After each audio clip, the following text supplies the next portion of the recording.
has a good. Okay, so we are being recorded.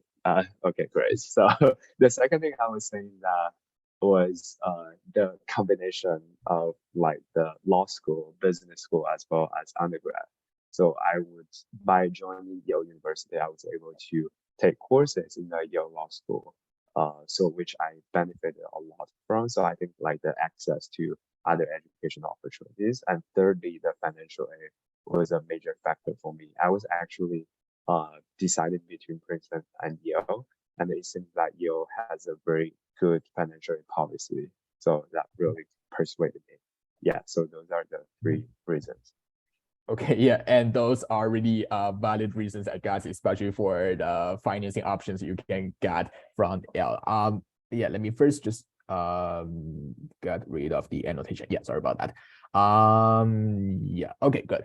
All right, and also I think for also our questions here. So yeah, let me just do the annotation first. Yeah, in the meanwhile, I can also address some questions from the chat, or I'm happy to leave to the Q&A as well. Yeah, that's right. Yeah, so I think we can, so once you list all these reasons, and I do think they are really valid reasons. And I think first also, like when you, and you also talk about your experience as a Yale student already, when you list out all the reasons, can you maybe also just elaborate on one unique experience you got from Yale University? So maybe like some unique experience that you haven't thought about when you, like before you got into Yale University. Yeah, I mean, so there's a question from the chat asking what major did I enroll in. So I went to Yale as a kind of like undecided major, but I know I was pretty interested in politics and international relations, but I didn't put down my major. So I think one magical thing about Yale is that it really opened to many doors, to many opportunities. So after first year, I was mentioning that I got one opportunity to go to Israel, from where I realized that I was not only interested in politics, international relations, not only interested in the conflicts in the Middle East, but also I learned that there is a lot of technical innovation from this country called Israel. From that on, I was able to see like the startups that I interned with, and then one of them actually became very successful today, and they went on IPO 4 years after I entered there. So after that experience, I realized I actually wanted to try out computer science as well. So I started taking more and more courses from my sophomore year, junior year, which I felt like the computer science professors were extremely welcome. You can just like talk to them, ask them many naive questions. So I remember I asked one of my computer science professor, like, I don't actually enjoy debugging. Can I still be a computer science major? Because I feel like I usually spend a lot of time like trying to find what the code was going wrong within maybe 100 code. There's only one bug inside. I didn't think that was like what I want to spend most of my college time on. But the computer science professor was extremely understanding, and also told me that computer science was a very broad field. So you have the theoretical part, which is more mathematical, the application part, also like the coding part. Not all the people from the computer science department need to be a software engineer. And she actually introduced me to some people, her past student, who majored in computer science but ended up to do something else that other than like software engineer. So that really built my confidence.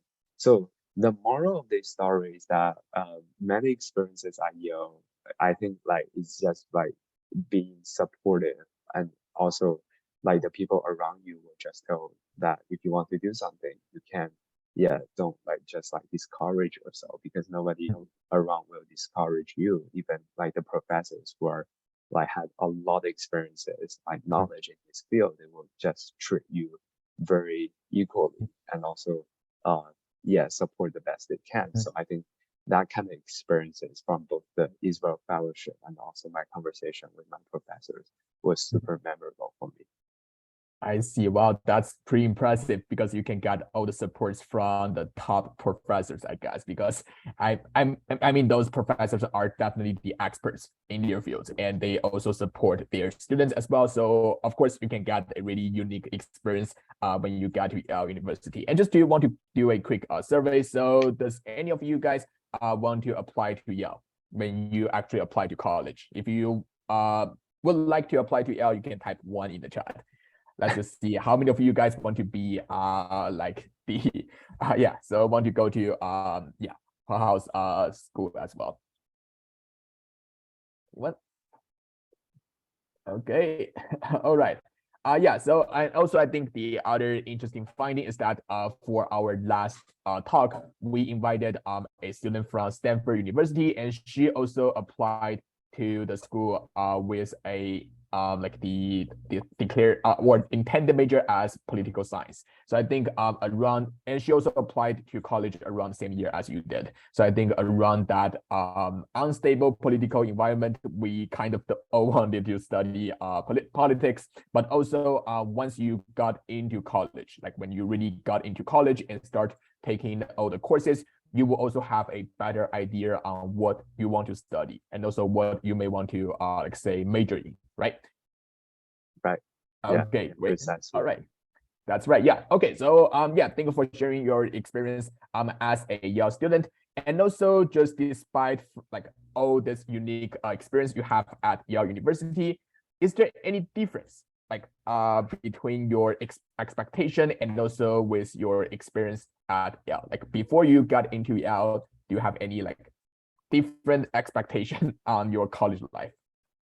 I feel like the biggest like differences like from my expectation is that I realized that you can take Yale in many ways. Like although this sounds a little bit cliche, but there is no like one way to do Yale. Like before I went, like because I applied from China, so there are tons of WeChat articles like telling you like what Yale was like, right? Like how hard it is to get in and how serious people take academics and how like great professors are. All of them are true, but I felt like you really have the ownership and leadership of your own education. I will give uh, just like some example. The first example is that as I was mentioning, I took more and more computer science courses, but I did not like let my passion for politics or philosophy to die. So I actually took like tons of like politics, history, and literature classes. Um, so the professors were really like pushing you to challenge yourself.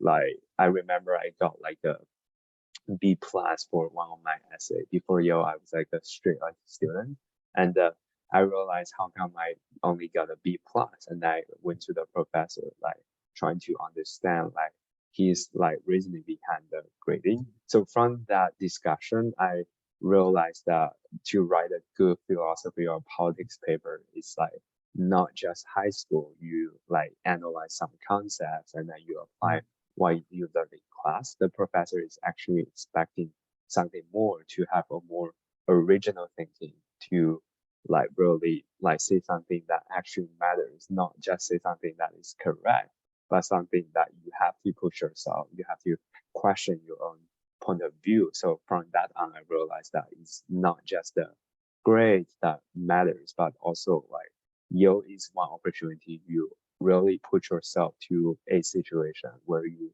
deeply reflect on the topic. So the course I was in, where I got like a B plus for the paper, was called "What is Education For?" And then we read different like school of thoughts, different philosophers, and then we had to come up with our vision of our education. So that was the meta moment when I start to reflect on like what is a good education for myself versus for other people. So I think like really like have that deep reflection moment is one thing that I did not expect. And the second thing is that I also realized that people succeed in different ways. Like other applicants or other students at Yale are competent, but just in different ways.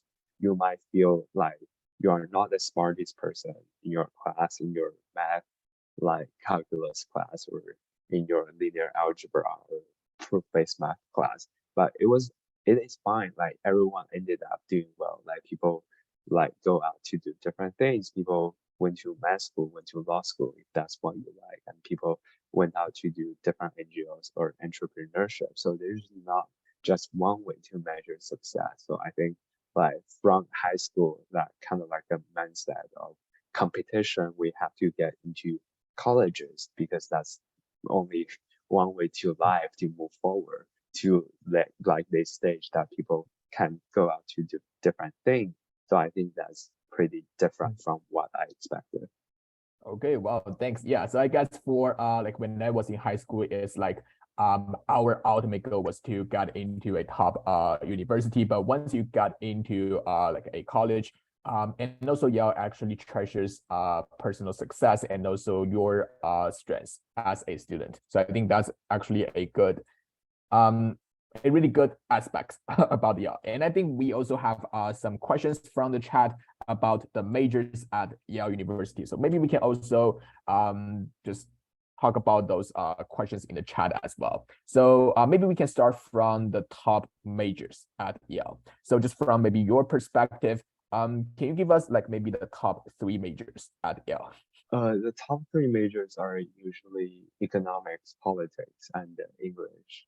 But recent years, like computer science has been popular, like rising to like top 4 to top 3, depends on the year.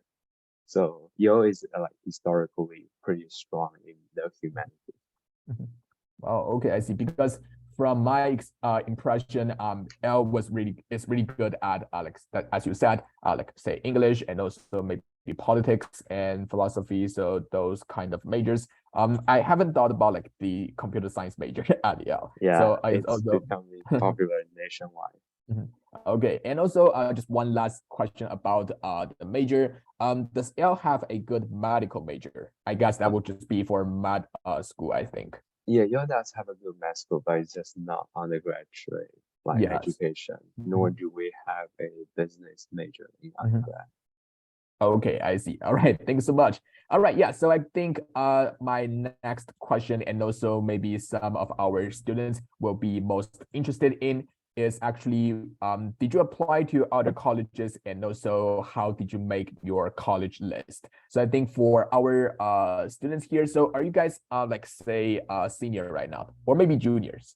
So have you guys made your college list yet? If you I mean, if you are a senior, then you definitely have your list already. But maybe if you are a junior, then do you have your plan or maybe your list already?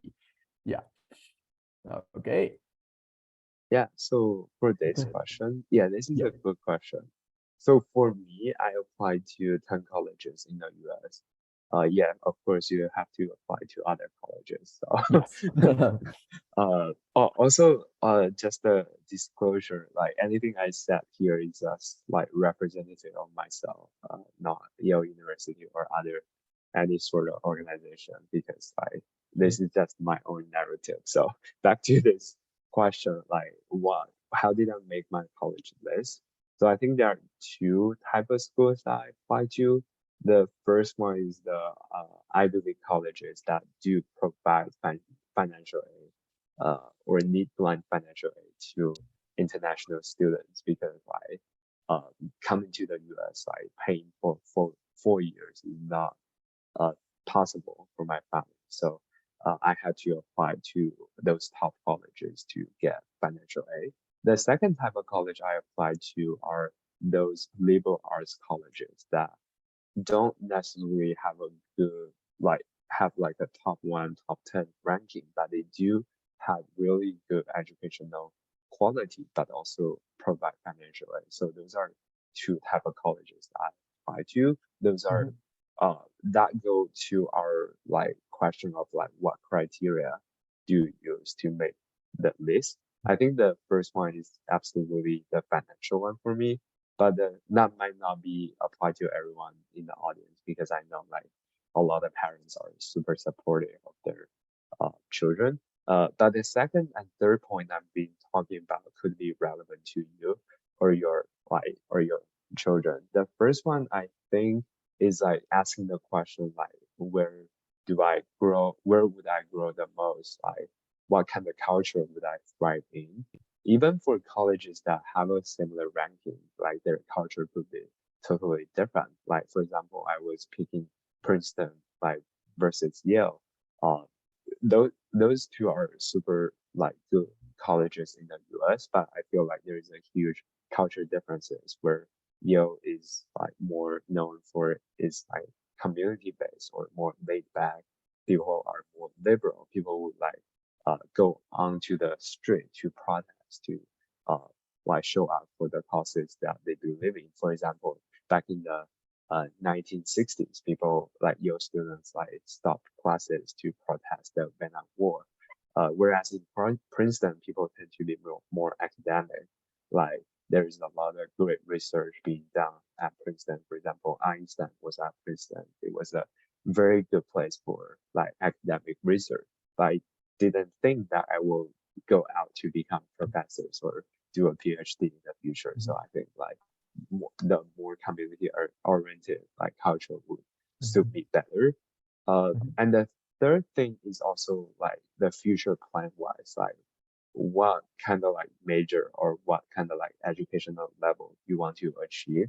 So compared to like liberal arts colleges, like the traditional universities are good if you just wanna like start working after graduation. They tend to more have resources for career or internships.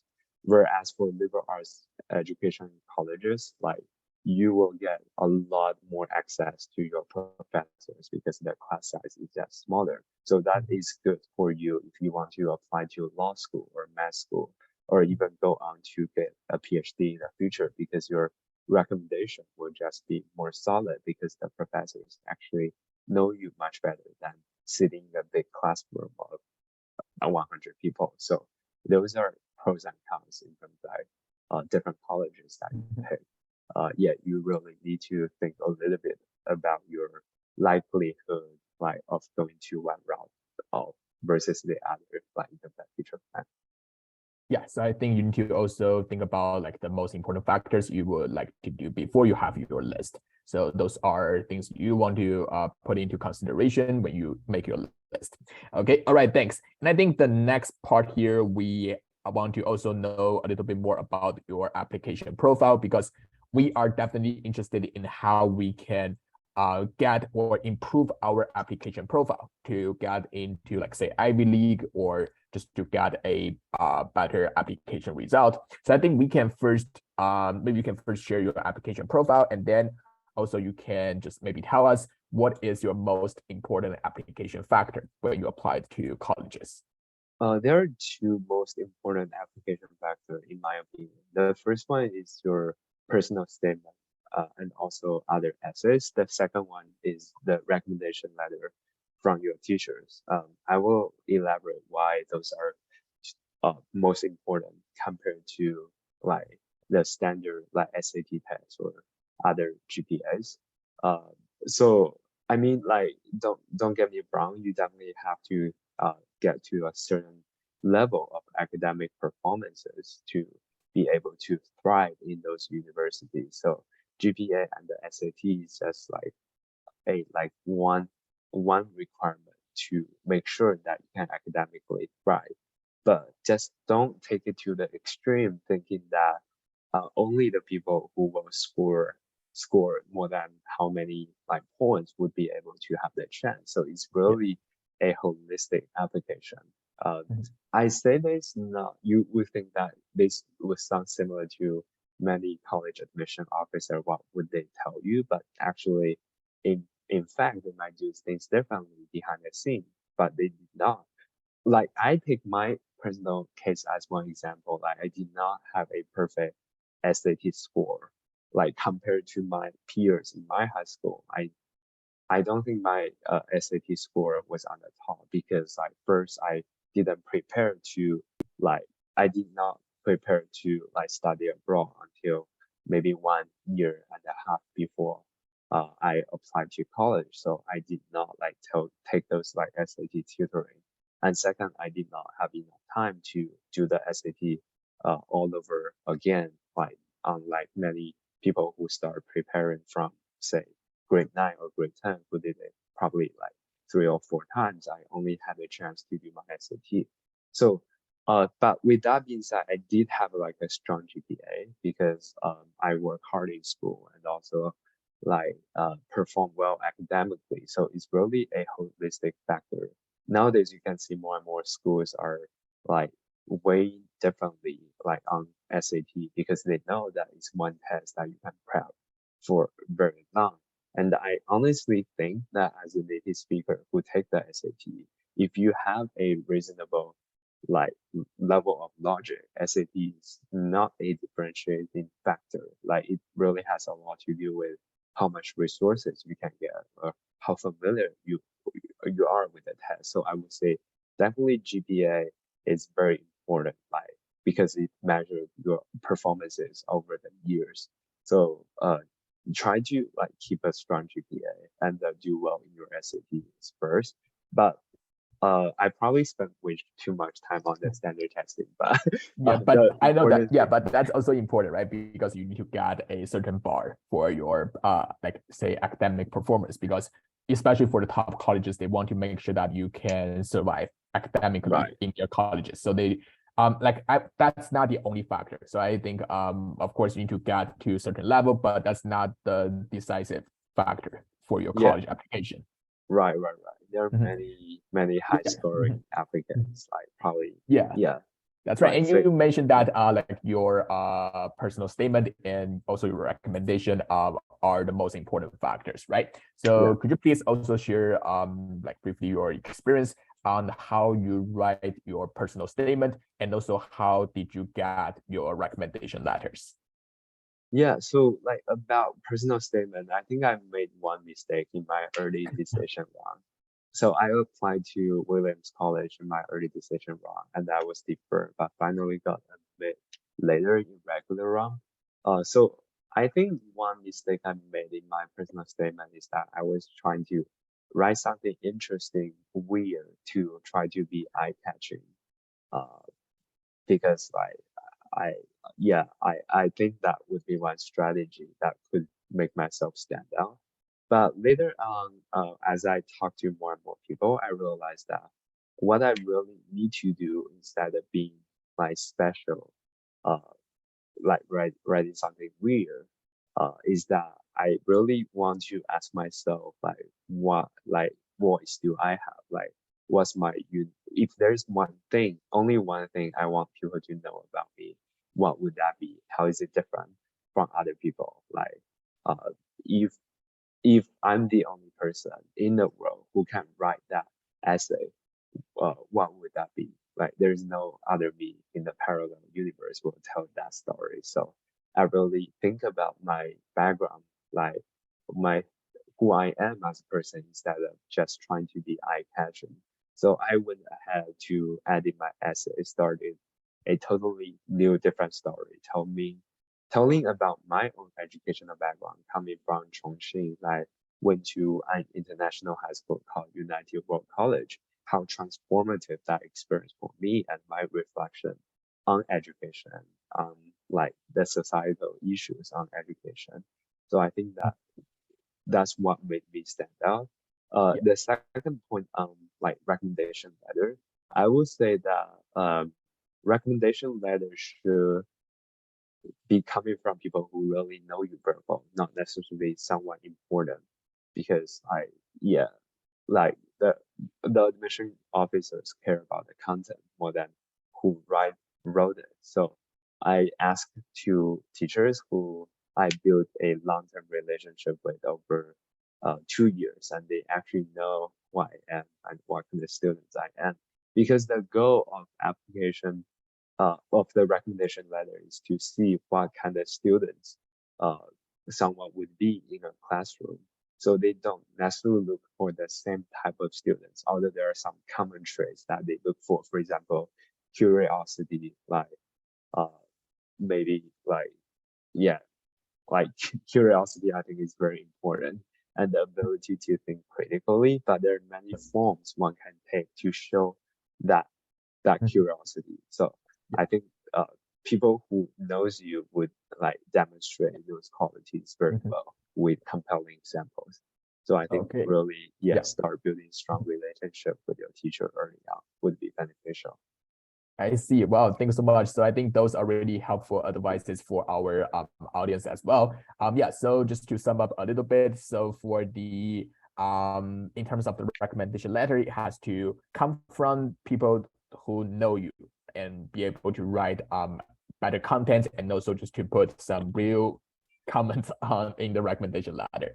And the second thing is about the personal statement. You cannot intentionally be special. Like you cannot put really weird things into the statement and try to make the statement itself special. It's more like you want to show something special about yourself in the personal statement. Okay. Right. All right. So then follow from that comments, I think also we want to know then how can we really show that we are special? Because as you said in the recommendation letter, and also about that, and also in the personal statement, we want to show who we are and why we are special. And one of the major parts about like you being special is from your interest, and also maybe some of your extracurricular activities. So for the high schoolers, how should we find our interest, and also just narrow down from all these possible activities to find the right activities for our high schoolers? Do you have any advice to share for Yeah, our audience? absolutely. I think the advice would just is simple, but also it's not easy to do. It's just to find the things that you truly like passionate about, like you truly enjoy doing that bring you happiness. Although there might be difficulties. For example, you have to like practice many times in high school. Uh, like you have to sacrifice your personal time to make some things happen. For example, if you are organizing some sort of events or political campaign. So I think like really find your like passion. I guess like passion has been overused for many times, but I would just like use it again to emphasize like the emotional aspect, like something make you really excited. That's the right thing to go with. I think the reasons are there are several reasons why I say that. The first thing is that first, what really makes you unique and special is the commitment and the reflection behind your activities. They are not what doesn't make you unique or special are what kind of activities you do, because there are so many activities out there. So like the colleges don't care what kind of activities you do, as long as you show the level of commitment and also the reflection on like why does it make you exciting to do this activity, what is the meaning behind it. So I think that's super important, like because they do want to like see like the thoughtfulness beyond like the beyond like your parents ask you to do something and then you just, for example, practice violin because your parents want you to do.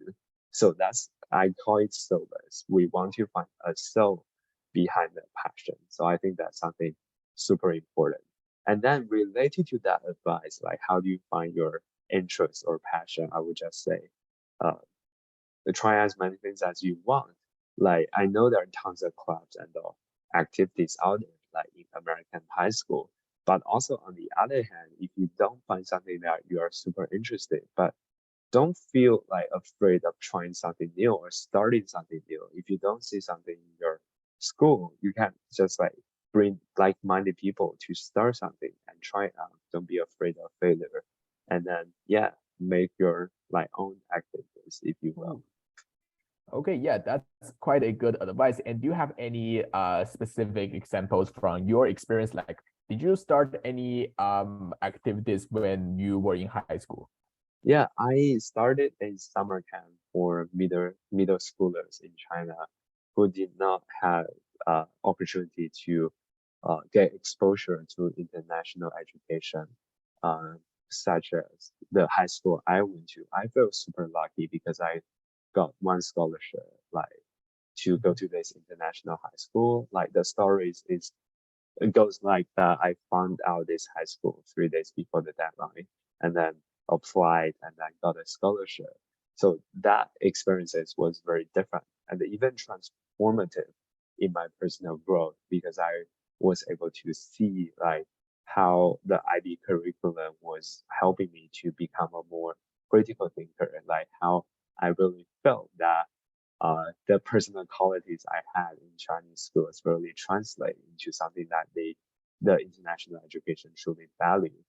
For example, like critical thinking, like questioning authority, and also community service are really important for me. So I really felt like I can introduce these concepts to more students in China. So I started my own summer camp, recruiting our classmates to be the summer camp organizers or facilitators to organize like an experiential learning based summer camp for Chinese middle schoolers. So that's something I started. Oh. Yeah, so did you actually like start all of this by yourself and also organize all this summer camp just by yourself? I would say I started the idea I started on Uh-huh. myself, and then I had a team to do all of this like all together. So another Oh. important part is also teamwork. Mhm. Uh, yeah, because it's impossible for me to oversee everything in a Yeah, summer camp. And yeah, then that makes sense. yeah. Yeah, and did you have any concern when you started the summer camp? Because if I were you, I would have a lot of different concerns just like to start a summer camp.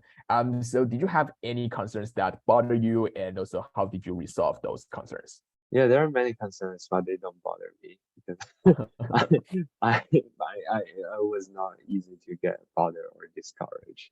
So I think first of all, like, how do we persuade the school to allow us to host this summer camp, using school's facility, uh, and also some of the financial resources. Like the school was not super supportive in the beginning because they have another commercial summer camp that they are thinking about organizing, whereas the student organized summer camp is not a money generator for them. So It's not I had a for to, profit. yeah, I had to realign their incentives with our goals and also talk to the leadership about why it is important for students to organize this.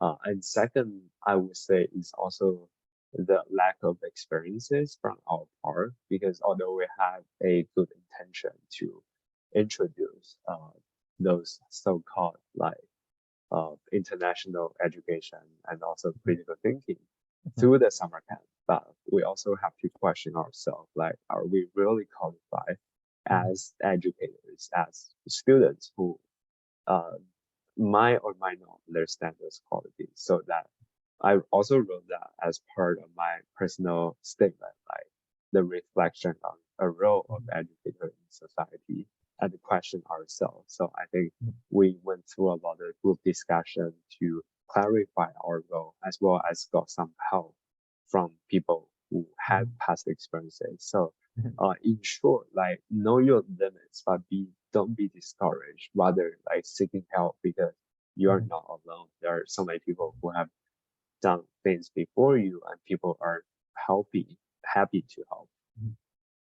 Okay, yeah, thank you so much. So I think those are really helpful advice for our students here. So yeah, so make sure you try out a bunch of things when you are in high school, and also don't be afraid. So you can always just step out from your comfort zone and try something new. And if you feel the need to start something brand new, you can also just go ahead and do that.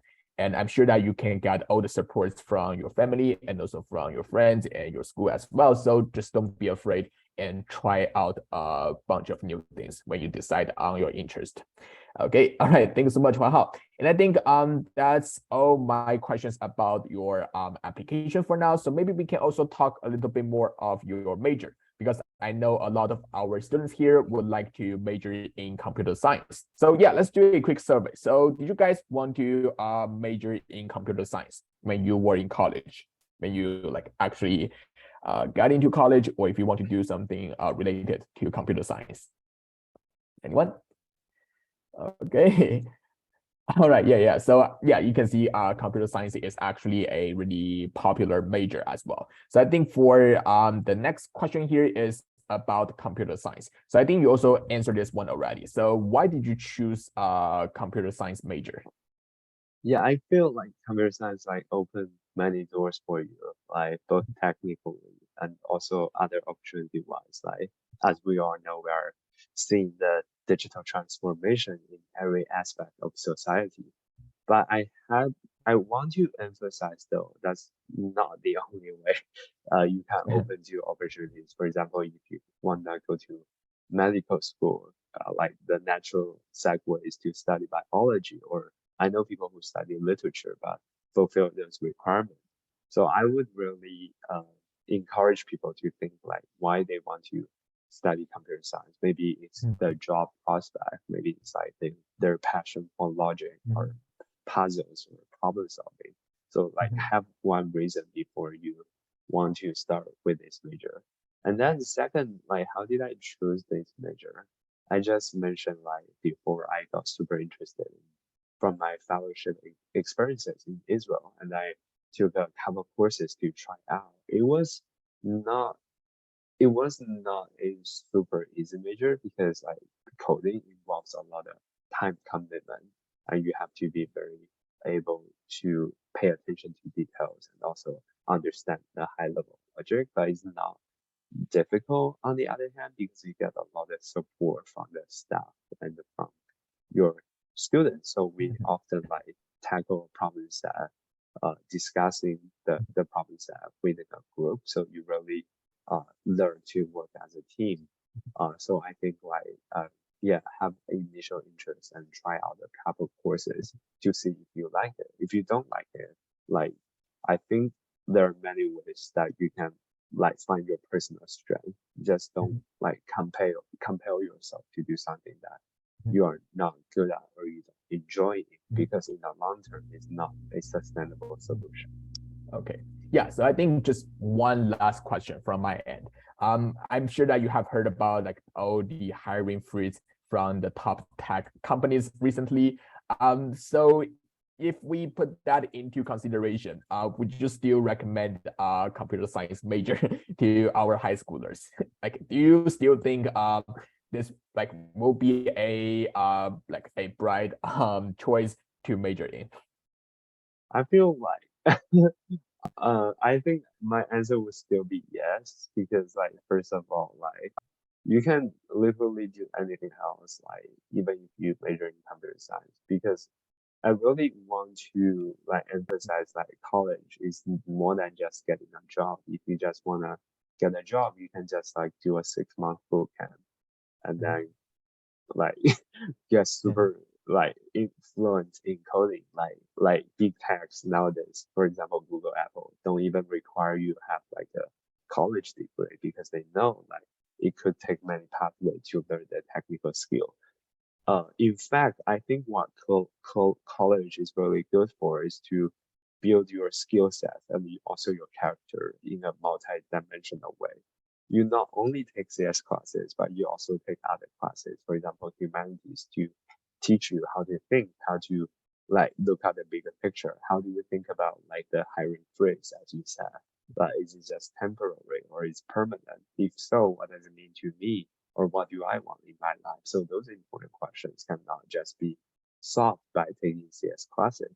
And second of all, I think the reason I still recommend it is also because I believe the economy is also cyclical, meaning that the hiring freeze, which we've seen before in 2008 and even in 2020, like they might be due to different reasons, but I do think there is a lot of potential for traditional industry to leverage technology to like get up to speed. Or I think another rising major would be biomedical engineering or bio, because we after the pandemic will realize that how powerful technology combined with biology could be.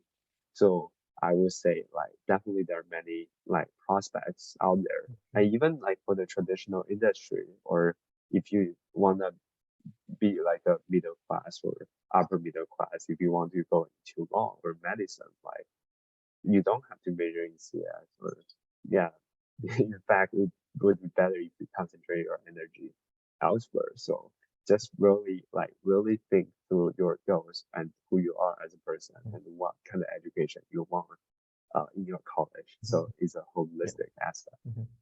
Okay, yes, thank you so much for the insight. Yeah, so depending on what you want to study, and also for the computer science, it does have a lot of potential in the future and also a lot of possibilities. So if you do want to study computer science, or you are really interested in computer science, you can still choose that major despite like some uncertainty here you have right now, but still if you truly like computer science, this will also be a good major to study.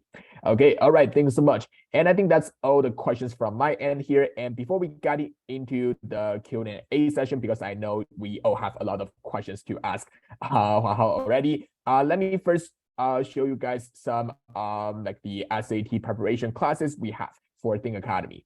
So as you may know, the March SAT has opened for the registration, and also the November SAT was just ended. So we do have our new classes studying for the November SAT going on here. So that includes 30 hours of the small group live classes, and also 5 of the scheduled one-on-one tutoring sessions. So for all those packages, you can get all the help from our teachers, and also to get a personalized test prep plan, and also just the follow-up in this package.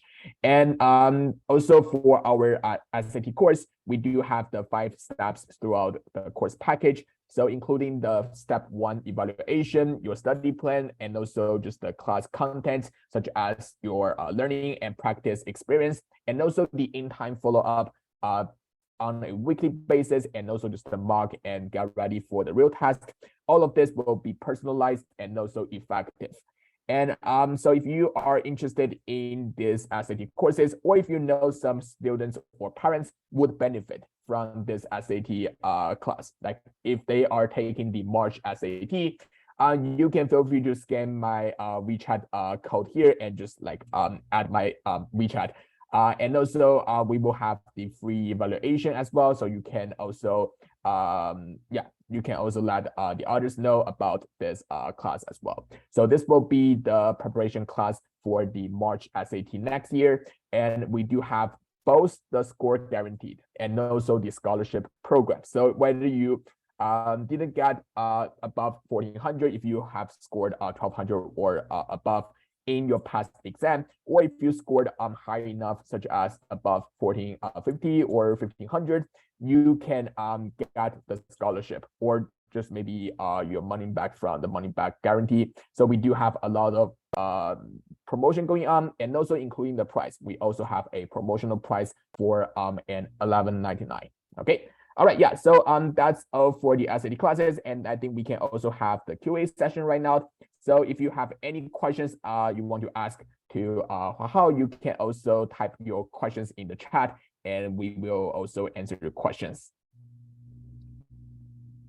Or do we have any past questions that we can first maybe answer to? Let me see if we have any questions here. So I think I saw one questions earlier. Let me see.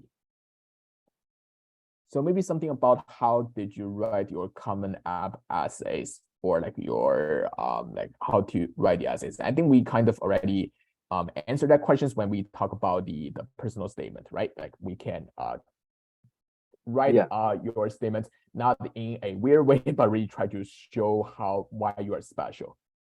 Yeah, maybe I think one standard I used to convince myself is that would I be super touched or moved by my own personal statement, like if I were reading them. So like, did I show my best effort to convey who I am in a compelling or moving way? Yeah. But you could also write a funny one that would be like that really make people laugh. So I think that also goes back to your personality, right? Yeah, because I think I like to think about things, so I want to get like deep. So, but like it doesn't have to be that way. Yeah, reflection. Okay. Yeah, and we also got a really realistic question about the Yale campus. So is there any safety concern around the campus? I mean, Yale campus itself is safe because they invested a lot on like safety facilities. You'll be seeing the police or the security like patrolling like from all the time. So I didn't feel unsafe there, but New Haven itself is not the most safest neighborhood in the US. I have to say that. Okay, all right, thanks. And also, is Yale a good school for biology? Yeah, Because it's you a also very mentioned that, good like, school. Yeah, okay, yeah. So go ahead. Yeah. So is Yale a good school for biology? it's one of the top schools for biology. I have to say that, especially Mhm. bio department, they have a lot of Nobel laureates like in history and in the past. So and Yale does invest a lot of resources in biology, and I have many friends who graduated from the bio department went out to many top med schools in the nation. Wow, that's great. Yeah. So if you are interested in biology or maybe pre-med, you can also consider Yale University because as you said, if the school put a lot of resources on in that department, we know they are going to be successful upon graduation. Okay, all right. And also, Maya is asking about your opportunity to go to Israel in your freshman year. So does Yale offer pretty good study abroad possibilities? Yeah, they do have very good study abroad. In fact, I regret of not going more during summers. So yeah, the answer is that the only problem is for you is that there are so many options that you don't know how to choose, rather than there are no options. Okay, all right, I see. And also, we have a question for the essays here. So what kind of things you should write about and how should you write it? Yeah, so I think that's also related to like what kinds of interest you can get from high school, right? So maybe you can also just briefly recap on that part and also like see what kind of things are worth to put in your essay.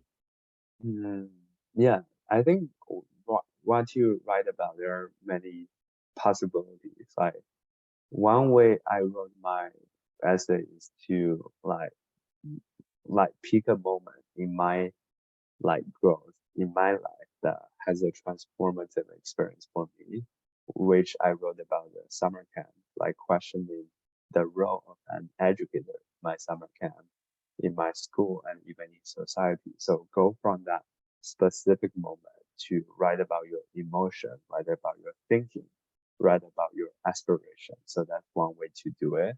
And another way to do it is also like connecting the dots, like maybe there are some common things in your life that you want to write about. For example, like some people like love traveling, they love collections, so they might be writing about like what kind of like countries they've been to, like how do different cultures like teach them a lesson about multiculturalism, about like the polarization in politics in today's like society, also uh, globally so. So I think like just pick one thing and then go deep rather than trying to write many things.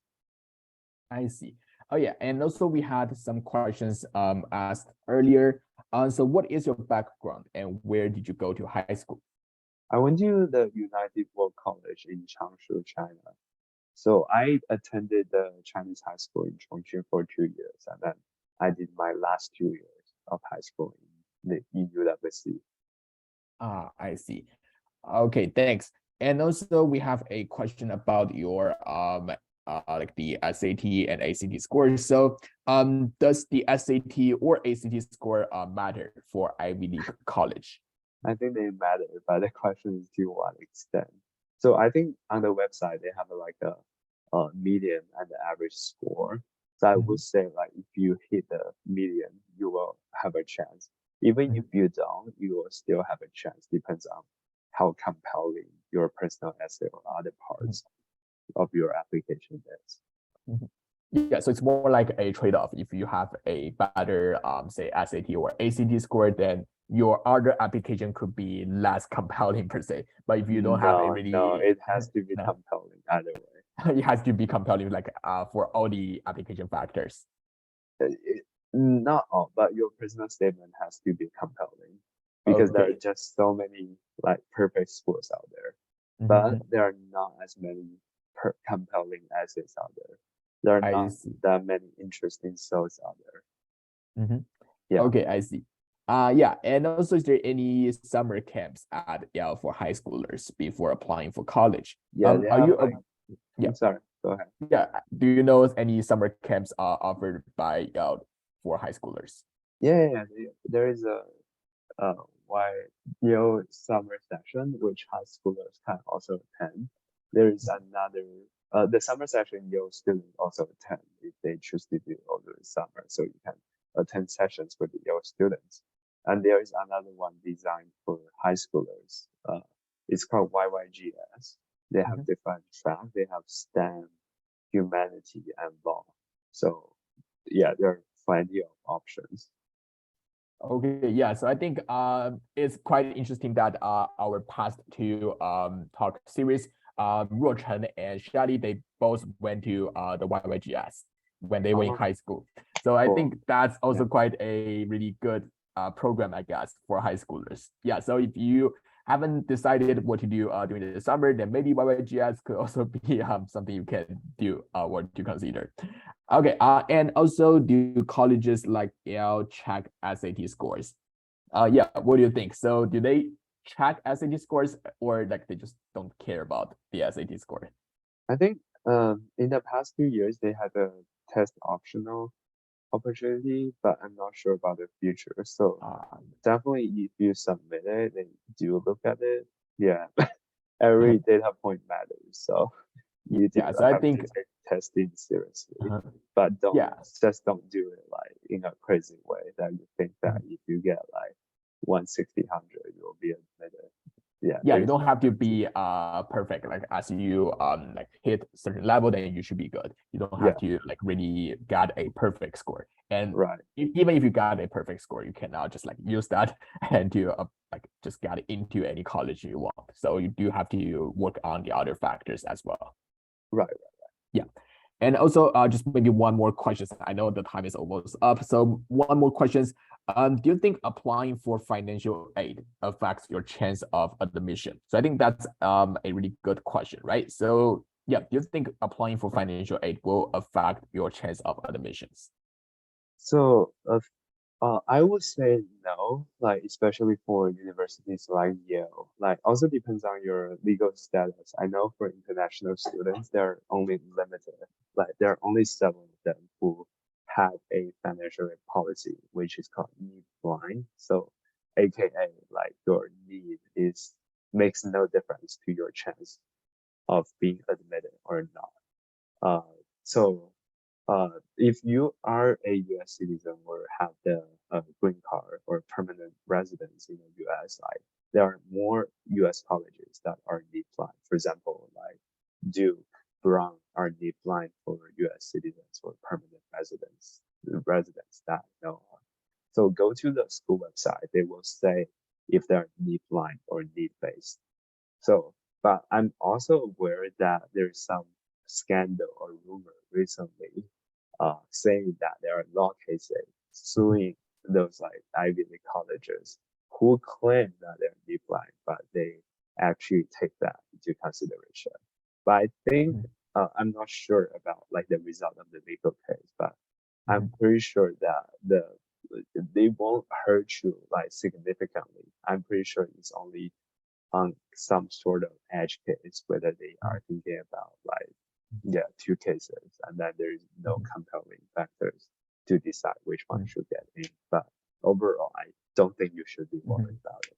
Yeah, because for what I have heard about is that for the financial aid and also the scholarship, they do have their own requirements to apply to those, like say financial aids or the scholarship. So like if you are qualified to apply for those like the financial aid or maybe the scholarship, then it shouldn't affect your like say admission like badly, I would say, because you are like say qualified for those programs, so you can still apply for those. Right. And there is a question on difference between US citizen and green card. No, there's no difference.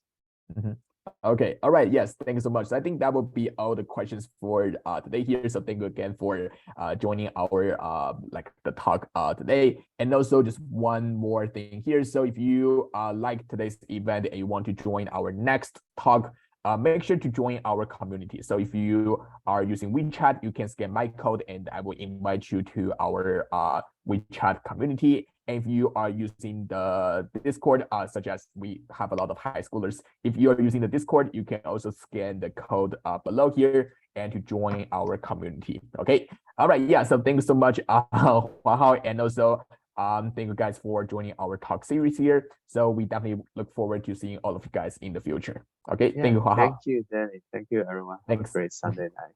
Yeah. Okay, take care. Bye. Bye.